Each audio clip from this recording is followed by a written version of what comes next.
Hello students, तो आज हम करने जा रहे हैं आपकी प्रश्नावली 1.5 प्रश्नावली 1.3। प्रश्नावली 1.3 में इससे पहले इसके उदाहरण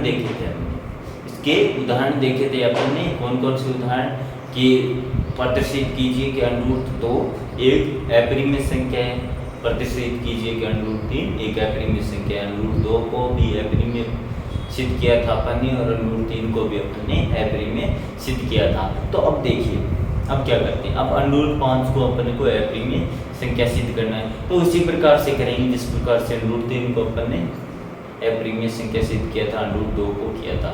तो सेम की सेम वही प्रोसेस है, बस 3 की जगह 5 है, सेम का सेम वही है। तो देखिए किस प्रकार से करते हैं। तो यहाँ पे देखिए इसका प्रूफ देखिए। तो सबसे पहले इसमें क्या माना था अपन ने कि भी √3 एक अपरिमेय संख्या है, फिर प्रीमेय संख्या मांगी थी सबसे पहले कि जो अपरिमेय सिद्ध करना है तो पहले क्या मानते हैं, इनको प्रीमेय मानते और फिर इनको विरोधाभास के द्वारा इसके उत्पत्ति करते हैं। ठीक है, तो सबसे पहले क्या मानते हैं, माना √5 एक प्रीमेय संख्या, √5 एक प्रीमेय संख्या है तथा माना √5 बराबर p/q, जहाँ p तथा q दो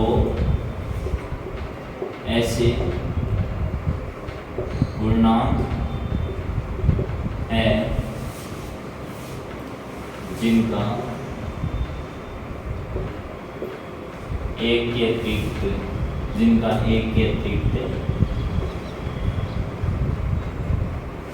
कोई उभयनिष्ठ पूर्णांक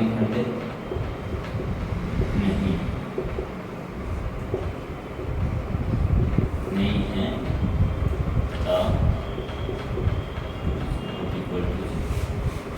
ये देखिए अब सबसे पहले क्या किया अपन ने कि मानना है कि √5 एक प्रीमेय संख्या। अगर अपन ने √5 को प्रीमेय संख्या मान लिया तो उसको p/q के रूप में लिख सकते हैं और p/q के रूप में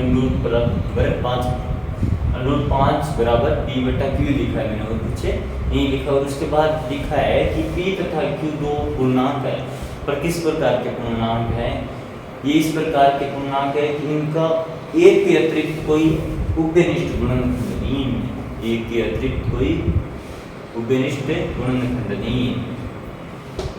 तो देखिए एक के अतिरिक्त कोई उभयनिष्ठ गुणनखंड नहीं है, तो इसका मतलब क्या है, ये दोनों सहअभाज्य संख्या है और q का मान 0 के बराबर नहीं है। ये तो अपन पहले ये हर बार मानते हैं।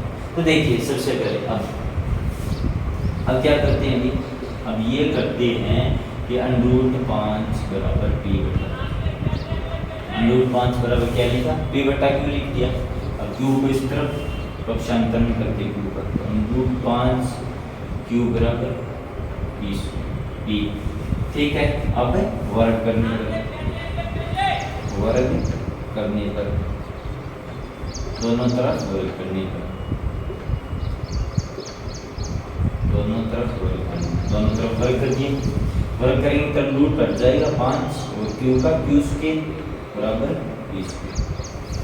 ठीक है, अब यहाँ से देखिए यहाँ 5q p² को विभाजित कर रहा है, तो ये इस प्रकार से देख लीजिए, चाहे ब्रैकेट में यहाँ पे लिख देता हूँ कि q² बराबर p², यानी 5p² को विभाजित कर रहा। स्पष्ट हो रहा है यहाँ से कि 5p² में अगर 5 का भाग देंगे तो q² आएगा, तो q के बराबर है, तो मतलब p² 5 से विभाजित है। यहाँ लिखेंगे, यहाँ p² 5 से विभाजित है, यहाँ p² 5 से विभाजित है। अतः अगर p² 5 से विभाजित है तो p भी 5 से विभाजित होगा। ये अपन ने एक रिजल्ट एक प्रमेय पढ़ रखी है, ये हमें पता है कि अगर पी स्क्वायर 5 से विभाजित है तो पी भी 5 से विभाजित होगा। अतः पी भी 5 से विभाजित होगा। पी भी 5 से विभाजित होगा तो अतः माना P बराबर 5, ये अपन ने मान लिया। P बराबर 5 4 अपन ने मान लिया। ये आप इतना नोट कर लीजिए, इसके बाद करते हैं इसका आगे का काम।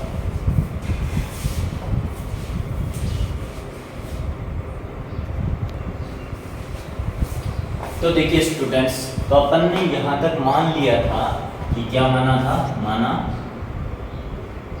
P बराबर 5R, ये मान लिया था अपन ने, तथा अपने ऊपर ये था कि 5Q स्क्वायर बराबर Q स्क्वायर, ये अपने को वहां से मिला था। तो अब इसको समीकरण, अब P का मान रखते हैं, कहाँ रखते हैं, यहाँ पे P का मान रखते हैं। और क्या करते हैं, P का मान रखते हैं। अब P का मान रखेंगे यहाँ पे, तो देखिए मेरे 5Q स्क्वायर बराबर P की जगह क्या रखना है, 5R लिखना है। 5R स्क्वायर लिख दिया मैंने, ठीक है। अब देखिए यहाँ क्या है, 5Q स्क्वायर, और यहाँ क्या आ गया 25R स्क्वायर हो गया, ठीक है। 5 से 25 में भाग देते हैं तो ये Q स्क्वायर बराबर 5R स्क्वायर आ गया। और इसका मतलब क्या है, ये Q स्क्वायर बराबर 5R स्क्वायर, तो यहाँ ऐसा करके यहाँ लिख के देखते हैं कि Q स्क्वायर बट्टा 5 बराबर R स्क्वायर, यानी 5Q स्क्वायर को क्या है, विभाजित करता है। इसका मतलब यहाँ आप लिखेंगे, यहाँ Q स्क्वायर 5 से विभाजित होता है,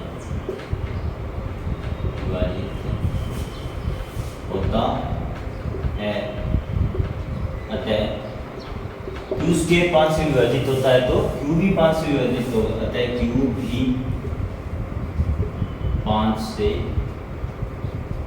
विभाजित होगा, Q भी 5 से विभाजित होगा। अब देखिए, अब यहाँ से P भी 5 से विभाजित हो रहा है, Q भी 5 से विभाजित हो रहा है, तो इसका मतलब इनका उपनिष्ठ गुण P व Q का एक उपनिष्ठ गुणनखंड क्या है, 5 भी है। तो यहाँ अतः उपरोक्त से स्पष्ट है कि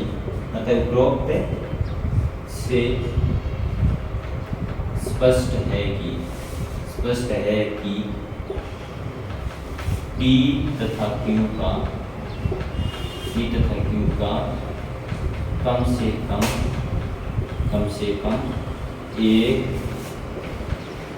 कम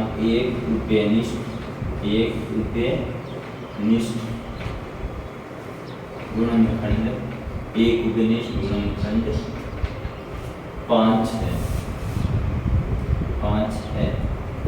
ये 5 है।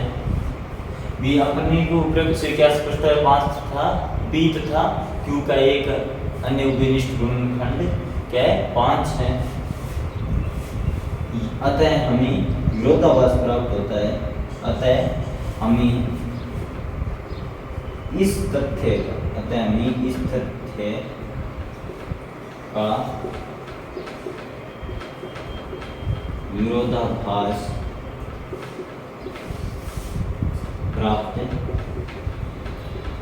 होता है कि P तथा Q का एक के अतिरिक्त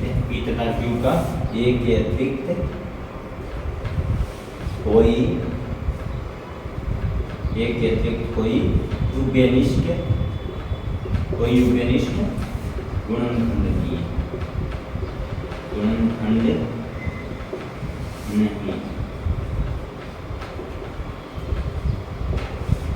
यह हमारी त्रुटिपूर्ण ये हमारी त्रुटिपूर्ण कल्पना का परिणाम है,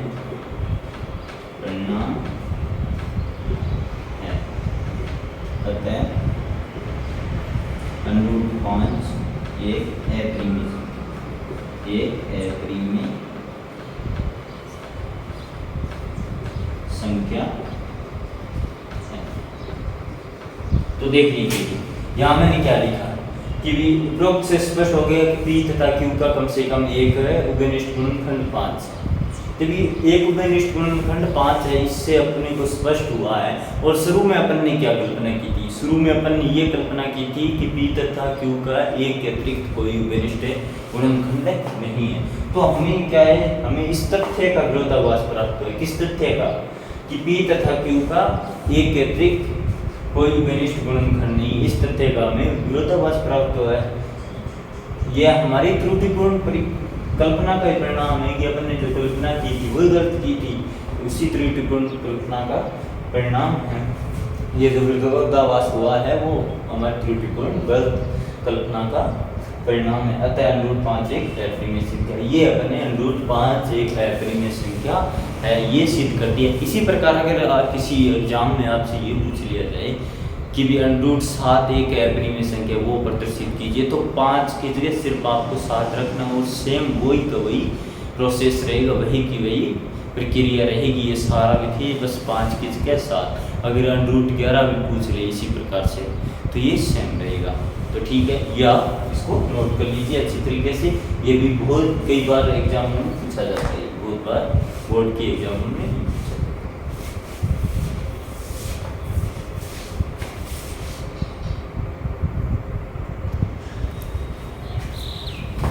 तो देखिए स्टूडेंट्स, अपना क्वेश्चन नंबर 2 क्या है कि सिद्ध करना है कि 3 + 2 √5 एक अपरिमेय संख्या है।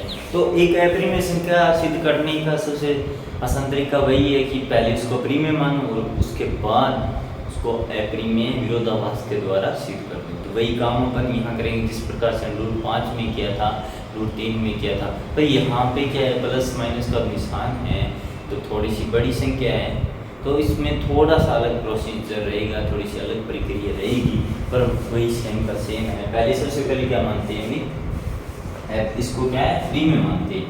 तो इसका प्रूफ देखिए, सबसे पहले प्रूफ क्या है, प्रूफ देखिए कि माना क्या मानते हैं, माना 3 + 2 √5, 3 + 2 √5 एक प्रीमिय संख्या, एक प्रीमिय संख्या है, प्रीमिय संख्या है तथा माना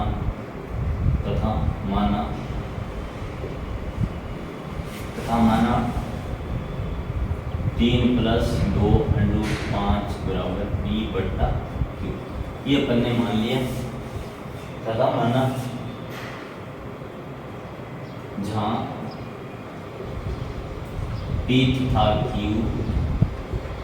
जहाँ P तथा Q दो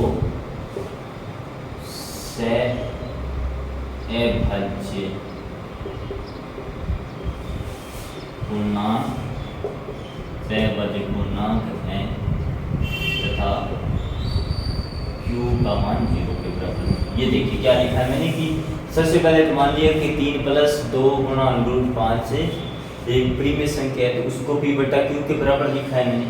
और जहाँ P तथा Q सहअभाज्य पूर्णांक, सहअभाज्य का मतलब है कि P तथा Q में एक के अतिरिक्त इनका कोई उभयनिष्ठ गुणनखंड नहीं है, कि एक के अतिरिक्त इनमें कोई भी उभयनिष्ठ गुणनखंड नहीं है, इसलिए इन्हें सहअभाज्य पूर्णांक का है और Q का मान 0 के बराबर नहीं।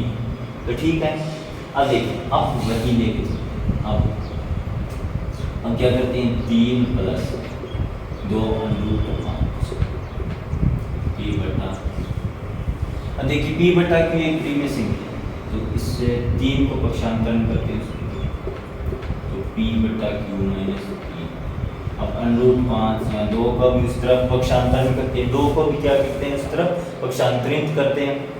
पहले 3 को उस तरफ किया, अब 2 को भी यहाँ 2 क्या आ जाएगा, यहाँ 2q माइनस 3 ये हो गया। अब देखिए उपरोक्त से स्पष्ट है, उपरोक्त से स्पष्ट है कि अब देखिए उपरोक्त से स्पष्ट है। अब p बटा q है। अब p बटा q अपने पास क्या थी, एक प्रीमेय संख्या थी, प्रीमेय संख्या अपन ने माना है और उसके बट्टा में 2 लगा दिया तो वो प्रीमेय रही। और उसमें से -3 बटा 2, -3 बटा 2 डेफिनेटली प्रीमेय संख्या होती है। तो प्रीमेय संख्या माइनस प्रीमेय संख्या अपन ने पढ़ा है, प्रीमेय संख्या माइनस प्रीमेय संख्या, प्रीमेय संख्या का जोड़ कर दो, 2 प्रीमेय संख्या का घटाव कर दो, भाग कर दो, पर वो प्रीमेय संख्या प्राप्त होती। तो उपरोक्त से स्पष्ट है कि p बटा 2q माइनस 3 बटा 2 एक प्रीमेय संख्या, एक प्रीमेय संख्या है, एक प्रीमेय संख्या है। ये तो एक प्रीमेय संख्या है, ये एक प्रीमेय संख्या है तो ये दोनों बराबर होती है। ये प्रीमेय संख्या है तो इसकी बराबर की भी प्रीमेय होनी चाहिए कि दोनों तरफ बराबर तो तभी होते हैं। बराबर का निशान का मतलब ये होता है कि इस तरफ वाला इस तरफ की पूर्णतः बराबर है गुणों में, सब कुछ में। तो ये भी प्रीमेय है तो ये भी प्रीमेय होगी। अतः √5 एक प्रीमेय संख्या, एक प्रीमेय संख्या। इससे तो ये स्पष्ट होता है कि एक प्रीमेय है तो √5 भी एक प्रीमेय संख्या है। पर इस तथ्य का विरोधाभास प्राप्त होता है,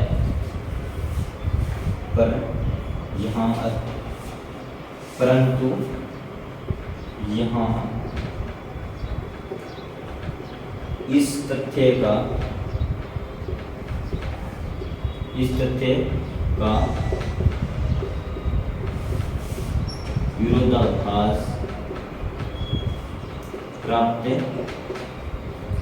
होता है कि √5 एक प्रीमेय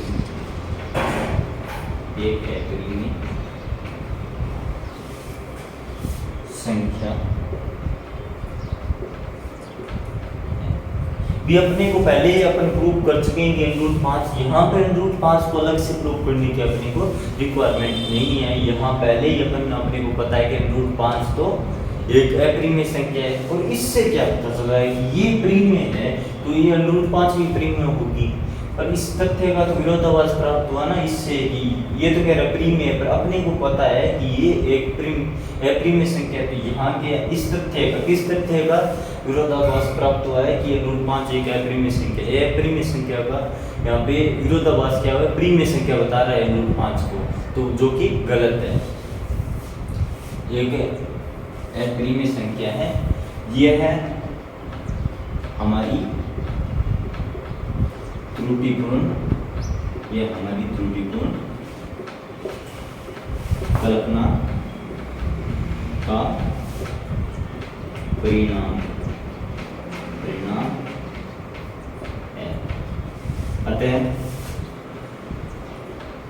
अतः ये संख्या 3 + 2 √5 एक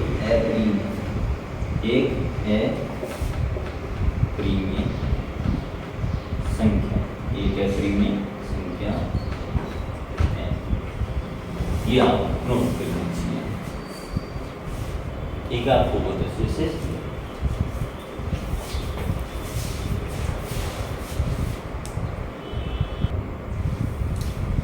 तो देखिए स्टूडेंट्स, क्वेश्चन नंबर 3 है आपका। ये सिद्ध करना है कि निम्नलिखित जो संख्याएं हैं वो अप्रीमेय संख्या। यहाँ पे पहली संख्या मैंने लिखी है 1/√2 को अपने को क्या है अप्रीमेय संख्या सिद्ध करना है। तो उसी प्रकार का प्रोसेस है जो ठीक जो पहले वाला क्वेश्चन किया था 2 नंबर का क्वेश्चन, उसी प्रकार से होगा। इतना बड़ा नहीं होगा, छोटा होगा। जो अपने √2 किया था सिद्ध किया तो वो तो थोड़ा बड़ा था, पर ये इसको शॉर्ट में अपन करेंगे। तो वो किस प्रकार से करते हैं वो देखिए। सबसे पहले देखते हैं यहाँ पे इसका प्रूफ। प्रूफ है करने में कि प्रीमिय संख्या प्रूफ करने के लिए सबसे पहले क्या मानते हैं, प्रीमिय संख्या मानते हैं। क्या मानते हैं, उस संख्या को प्रीमिय संख्या। तो मान लेते हैं, माना 1/√2 एक प्रीमिय संख्या, माना 1/√2 एक प्रीमिय संख्या, एक प्रीमिय संख्या है तथा माना, और मान लेते हैं कि 1/√2 बराबर 1/2। ये तो वही काम कर रहा हूँ जो अपन पहले से करते हैं 4-5 क्वेश्चनों में भी। 1/√2 को एक प्रीमिय संख्या मान ली और 1/√2 बराबर 1/, यानी b/q लिखा है। और जहाँ ये भी लिख देते हैं, जहाँ p तथा q सहभाज्य का मतलब है p तथा q का एक के कोई विशिष्ट गुणनखंड नहीं है। p तथा q सहभाज्य पूर्णांक है एवं q का मान 0 के बराबर। ये तो पहले बार लिख रहे हैं, वही भाषा है।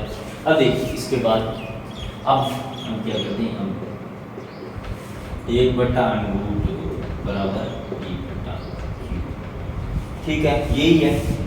अब देखिए, अब इसका क्या है, व्युत्क्रम करते हैं, दोनों तरफ व्युत्क्रम, दोनों तरफ व्युत्क्रम।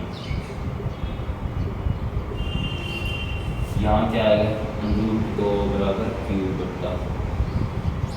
अब एक चीज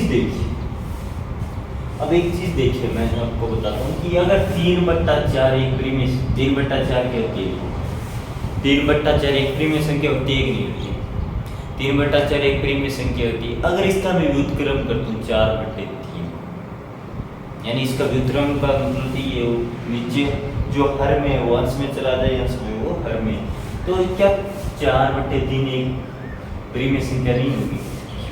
4/3 एक प्रीमिय संख्या होगी कि नहीं होगी? होगी, डेफिनेटली होगी। 4/3 एक प्रीमिय संख्या होगी।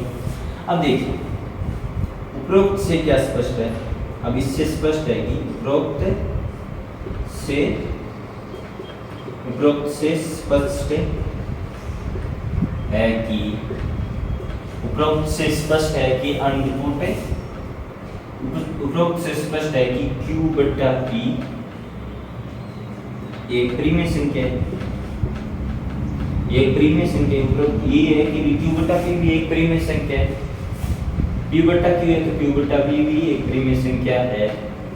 अतः अगर ये प्रीमिय संख्या है तो ये भी प्रीमिय संख्या होगी फिर, तो अतः √2 भी एक प्रीमिय संख्या है, एक प्रीमिय संख्या है, एक प्रीमिय संख्या है।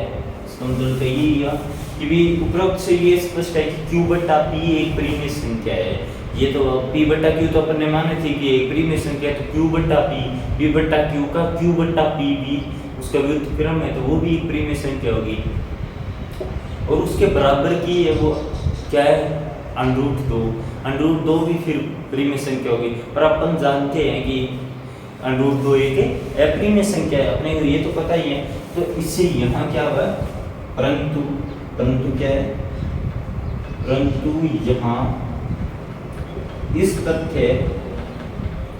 यहाँ इस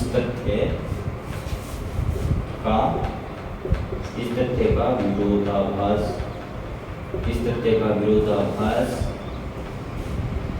प्राप्त होता है कि √2 एक अप्रीमिय संख्या, एक अप्रीमिय। पर यहाँ तो अपने को पता है उस तथ्य का तो विरोधाभास प्राप्त हो रहा है कि इस तथ्य का विरोधाभास प्राप्त होता है कि √2 एक अप्रीमिय, अपने को ये पता है कि √2 एक अप्रीमिय। तो इस कथन का तो यहाँ ऊपर कह रहा है कि प्रीमिय, तो इस कथन का तो यहाँ विरोधाभास हुआ कि नहीं हुआ, करेक्ट। तो अतः ये हमारी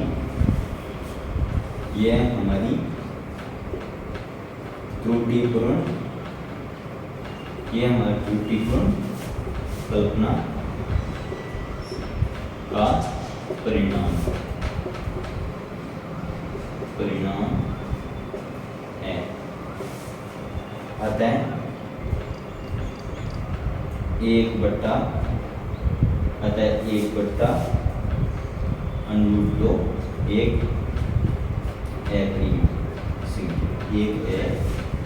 अप्रिमेय संख्या।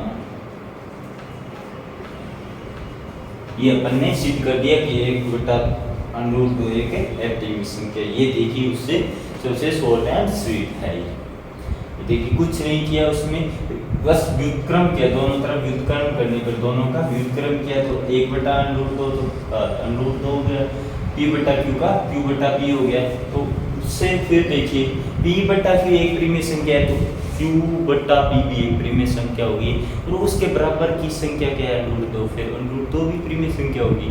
पर इस तथ्य का तो हमें विरोधाभास प्राप्त होता है कि अपन जानते हैं कि √2 एक अप्रिमेय है, तो यहाँ इस तथ्य का विरोधाभास प्राप्त होता है कि √2 एक अप्रिमेय संख्या है।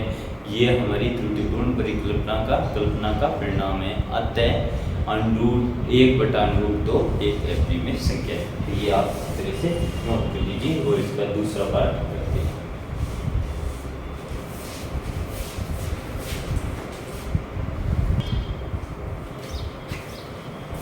तो देखिए स्टूडेंट, तो तीसरे क्वेश्चन का दूसरा पार्ट करने जा रहे हैं। इसमें क्या सिद्ध करना है अपने को, 7 गुणा √5 एक अप्रिमेय संख्या, ये अपने को सिद्ध करना है। तो वही सेम प्रोसीजर है, सेम प्रोसीजर है। किस प्रकार से करते हैं देखिए, किस प्रकार से करते हैं। प्रूफ देखिए, प्रूफ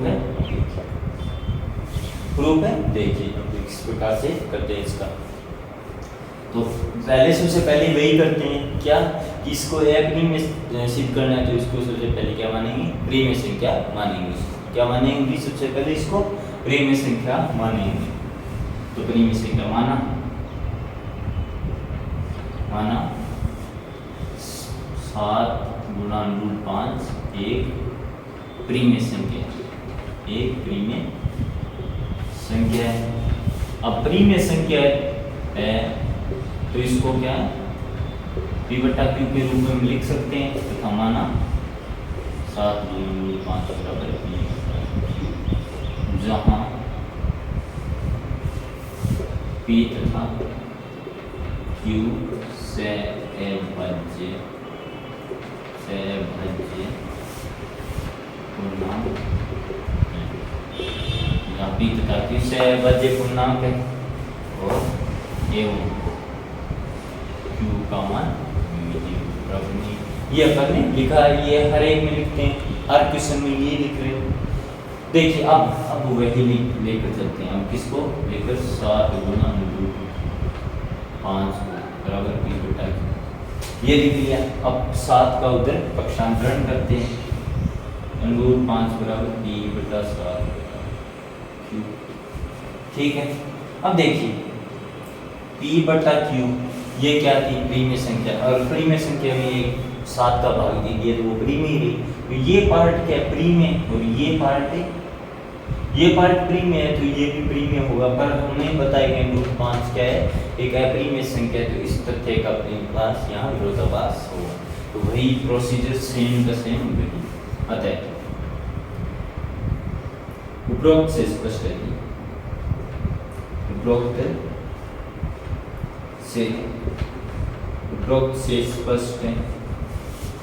उपरोक्त से स्पष्ट है कि p/7/q एक परिमेय संख्या है, तब √5 भी परिमेय होगी। p/7q एक परिमेय संख्या है, तो उसके बराबर की √5 भी एक परिमेय संख्या होगी। परंतु यहाँ इस तथ्य यहाँ इस तथ्य का विरोधाभास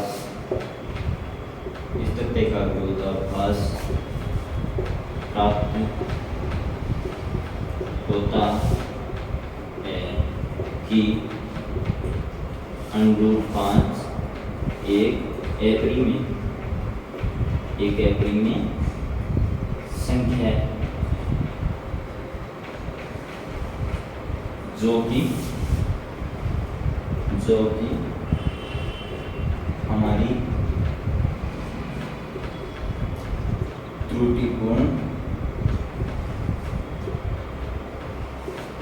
कल्पना का परिणाम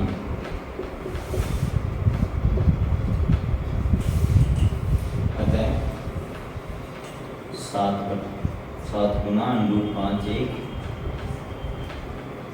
एक अपरिमेय संख्या। ये देखिए, ये सेम वही प्रोसीजर किया है कि यहाँ इस तथ्य का विरोधाभास प्राप्त होता है कि √5 एक अपरिमेय संख्या जो कि हमारी त्रुटिपूर्ण कल्पना का परिणाम है। अतः 7 गुना √5 एक अपरिमेय संख्या। सेम वही प्रोसीजर जो पहले वाला क्वेश्चन का था, सेम क्वेश्चन है। तो आप इसे नोट कर दीजिए।